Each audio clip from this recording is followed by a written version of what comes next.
नमस्कार, म राधा सैजु।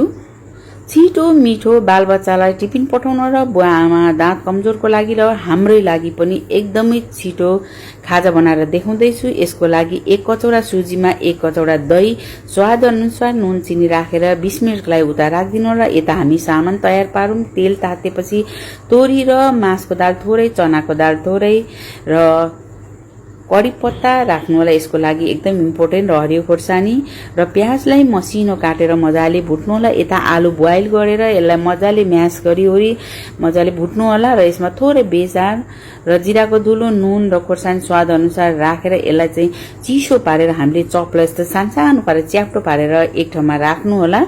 र हाम्रो अहिलेको ब्याटरमा थोरै बेकिङ सोडा र आदिको पनि आदि राखेर मजाले फिट्नु होला। र जस्तो आफ्नो भाँडा छ स्टिलमा पनि हुन्छ, राखेर ब्याटर राखिओरी आलु राखेर यसलाई माथिबाट छोपिदिनु होला र अर्कोतिर मोमोको भाँडामा पानी राखेर बोइल गर्नु होला।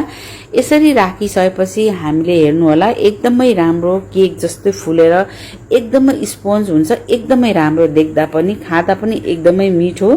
र गणेशमान कृष्णपारी सैजु स्मृति प्रतिष्ठान र मिलिजुली सामाजिक प्रतिष्ठानको संयुक्त आयोजनामा हाम्रो इच्छा बालबालिकाको शिक्षा, गृहिणी दिदीबहिनीलाई उद्यमी बनाउने हामी मिलिजुली परिवारको इच्छा।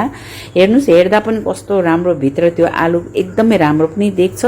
चटनी आफ्नो स्वाद अनुसार बनाएर जे बनाएर खान सक्नुहुन्छ र सिकौं उद्यमी बनाऊ, महिला दिदीबहिनीहरू आत्मनिर्भर बनाऊ। यसलाई इडली भनिन्छ।